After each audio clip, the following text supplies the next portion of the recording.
പത്രാധിപർ പ്രതികരിക്കുന്നു. ഡൽഹി ഹൈക്കോടതിയിലെ ജഡ്ജ് യശ്വന്ത് സിംഗ് വർമ്മയുടെ ഔദ്യോഗിക വസതിയിൽ നിന്നും കോടിക്കണക്കിന് രൂപയുടെ നോട്ടുകെട്ടുകൾ കണ്ടെത്തിയിരിക്കുന്നു.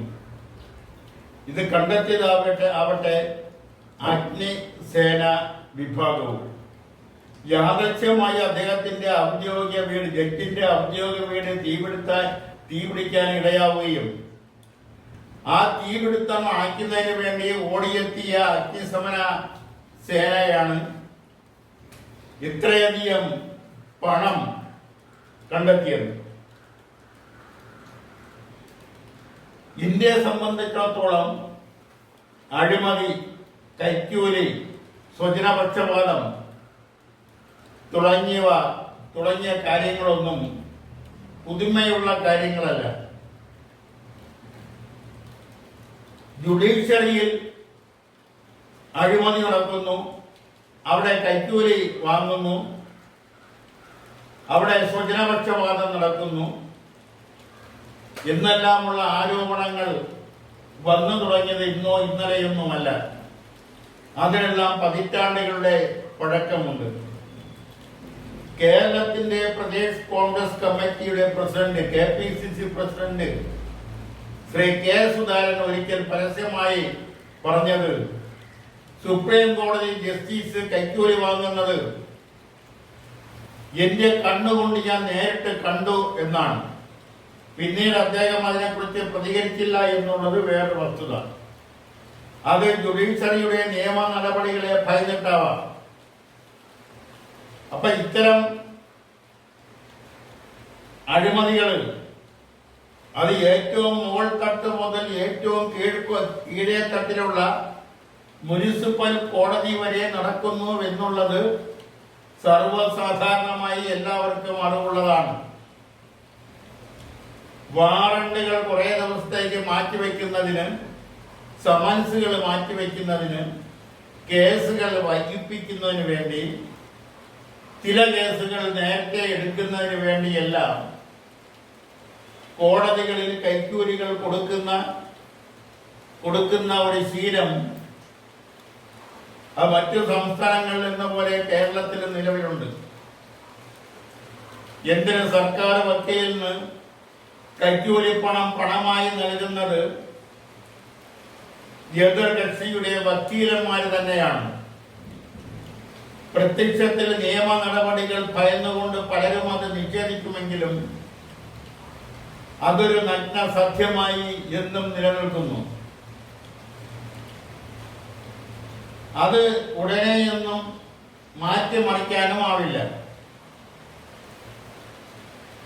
ഒരു കേസ്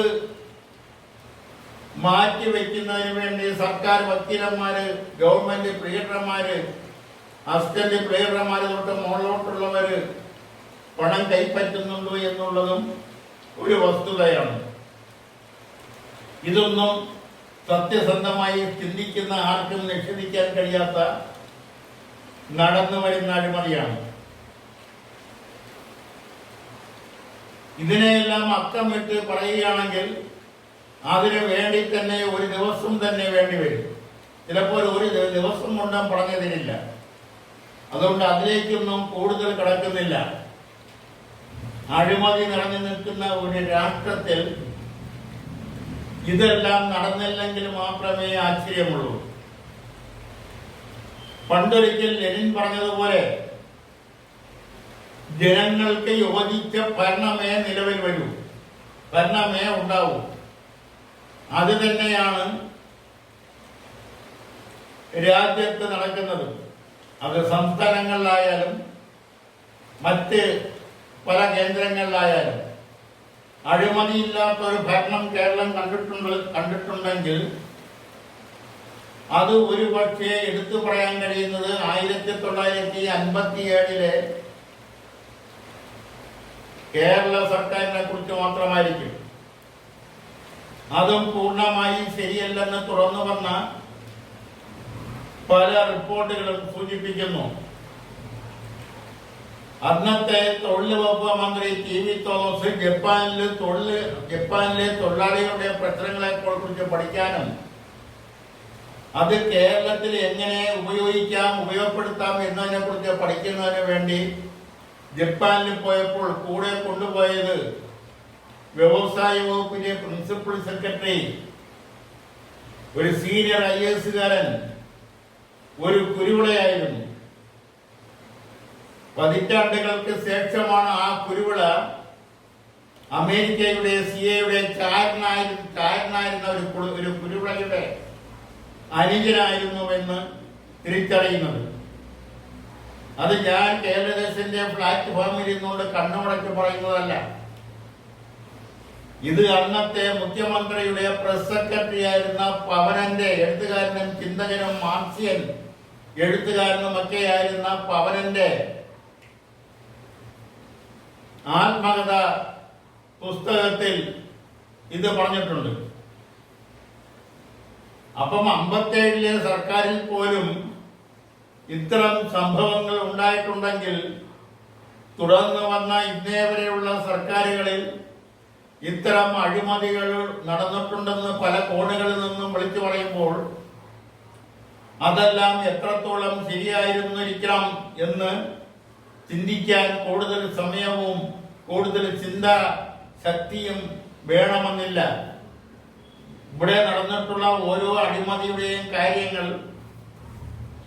പല സന്ദർഭങ്ങളിൽ പലരും പുറത്തു പറയുമ്പോൾ ജനം മൂക്കത്ത് വിരൽ വെച്ചു പോകുന്ന പല സംഭവങ്ങളും ഉണ്ടായിട്ടുണ്ട്. തങ്ങൾ അന്ധമായി സ്നേഹിക്കുകയും വിശ്വസിക്കുകയും പ്രതീക്ഷ അർപ്പിക്കുകയും ചെയ്തിരുന്ന ചില നേതാക്കന്മാർ, അവരുടെ ഉറ്റ ബന്ധുക്കൾ നടത്തിയിട്ടുള്ള അഴിമതികളെല്ലാം പുറത്തു വരുമ്പോൾ മൂക്കത്ത് വിരൽ വെച്ചു പോകുന്ന സാധാരണ ജനങ്ങൾ, സാധാരണ പാർട്ടി പ്രവർത്തകരുണ്ട്.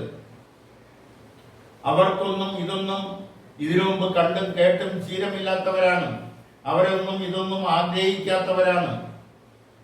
ഒരു നല്ല നാളേക്ക് വേണ്ടി, ഒരു നല്ല പ്രഭാതത്തിന് വേണ്ടി കാത്തിരിക്കുന്നവരാണ് അവര്. അതുകൊണ്ട് അവർക്കൊന്നും ഈ അഴിമതികളൊന്നും പെട്ടെന്നങ്ങ് ദഹിക്കുകയില്ല. അതുകൊണ്ടാണ് അവർ അന്തം വിട്ട് എന്ത് ചെയ്യണമെന്നറിയാതെ പലപ്പോഴും നിരാശാവാദികളായി എല്ലാത്തിനെയും എതിർക്കുന്ന ഒരു നിലയിലെ, ഒരു മാനസിക നിലയിലേക്ക് അവർ എത്തിച്ചേരുന്നത്. പലപ്പോഴും വിഷാദ രോഗത്തിന് അവർ അടിപ്പെട്ടു പോകാറുണ്ട്. അവർ വിശ്വസിച്ചിരുന്ന പ്രത്യയശാസ്ത്രങ്ങൾ, അതിൽ പലപ്പോഴും വെള്ളം ചേർക്കുമ്പോൾ ആ പ്രത്യയശാസ്ത്രത്തിൽ മുറുകെ പിടിച്ചിരുന്നവർ പലരും ആ കൈപ്പിടികൾ അയച്ചുവിടുമ്പോൾ അത് അഴിമതിക്കും സ്വജനപക്ഷപാതത്തിനും അതുപോലുള്ള മറ്റ് അഴിമതിക്കും വഴിവെക്കുമ്പോൾ എന്ത് ചെയ്യണമെന്നറിയാതെ, എവിടെയാണിത് ചോദിക്കേണ്ടത്, എവിടെയാണിത് പറയേണ്ടത് എന്നറിയാതെ ആശ്ചര്യപ്പെട്ട് നിൽക്കുമ്പോഴാണ് പലരും നിരാശാവാദത്തിലേക്കും നിരാശരായിക്കൊണ്ട് വിഷാദ രോഗത്തിലേക്കുമൊക്കെ കടന്നുപോയിട്ടുള്ള നിരവധി പുരോഗമന ചിന്താഗതിക്കാർ ഈ രാജ്യത്ത് ഒരു പ്രഭാതം പൊട്ടിവിടർന്നത് കാണുന്നതിന് വേണ്ടി എഴുന്നേറ്റവർ അവരെല്ലാം നിരാശാവാദികളായി മാറിക്കൊണ്ടിരിക്കുന്ന ഒരു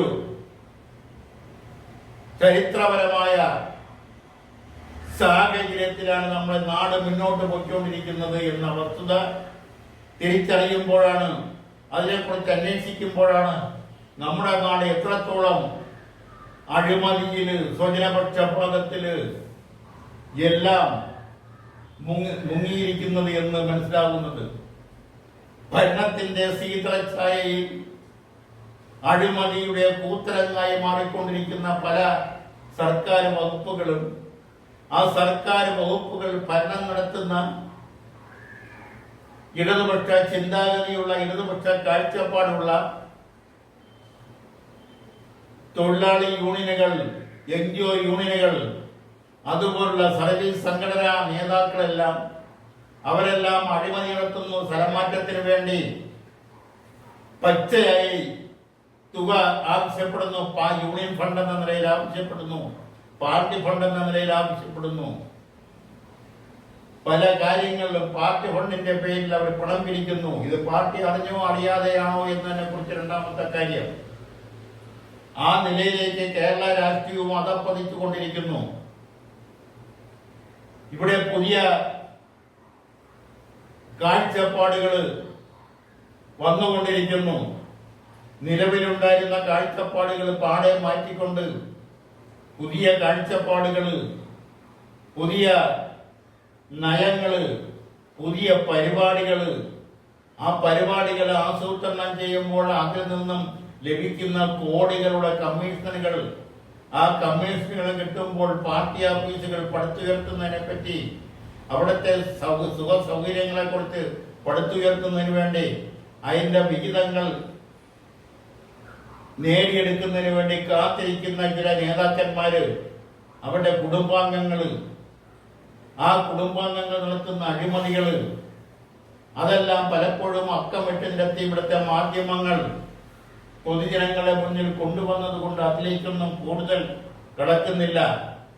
ഇവിടെ ഒരു ജുഡീഷ്യറിയാണ്, ഡൽഹി ഹൈക്കോടതിയുടെ ജഡ്ജാണ്. ജഡ്ജിന്റെ വീട്ടിൽ നിന്നാണ് കോടിക്കണക്കിന് രൂപയുടെ പണം, അതും ആ വീട് തീ പിടിച്ചപ്പോൾ ആ വീട് തീ അണയ്ക്കുന്നതിന് വേണ്ടി ഓടിയെത്തിയ പാഞ്ഞെത്തിയ അഗ്നിശമന സേനാംഗങ്ങൾ കണ്ടെത്തിയത്. അതിന്റെ എല്ലാം ഗതി എന്താവുമെന്ന് കണ്ടെത്തേണ്ടിയിരിക്കുന്നു. ചിലപ്പോൾ അത് കണ്ടെത്തിയ അഗ്നിസേനാ ഉദ്യോഗസ്ഥന്മാരെ ദൂരെ എവിടെയെങ്കിലും സ്ഥലം മാറ്റിയെന്നിരിക്കും, അവരെ മേൽ അച്ചടക്ക നടപടികൾ എടുത്തുന്നിരിക്കും. അതെല്ലാം വരും ദിവസങ്ങളിൽ കണ്ടറിയേണ്ട കാര്യങ്ങളാണ്. എന്തായാലും ഒരു കാര്യം ഉറപ്പിക്കാം, ഈ നാട് അഴിമതിയുടെയും സ്വജനപക്ഷപാതത്തിന്റെയും അതുപോലുള്ള മറ്റ് ലഹരി മാഫിയ, മദ്യ മാഫിയ, നിയമവിരുദ്ധമായ കാര്യങ്ങൾ നടത്തിയെടുക്കുന്നതിനുള്ള മാഫിയകളുടെ കയ്യിൽ അമർന്നിരിക്കുന്നു. അവരുടെ നീരാളിപ്പിടുത്തത്തിൽ അമർന്നു കഴിഞ്ഞിട്ട് നാളുകൾ ഏറെയായി. എന്നാണ് ഇതിനൊരു അന്ത്യം ഉണ്ടാവുക? യാതൊരു പ്രതീക്ഷയുമില്ല, പ്രതീക്ഷയും വേണ്ട എന്നാണ് ഇന്നത്തെ കാര്യങ്ങൾ വെച്ച് നോക്കുമ്പോൾ തോന്നുന്നത്. നിർത്തുന്നു. നന്ദി, നമസ്കാരം.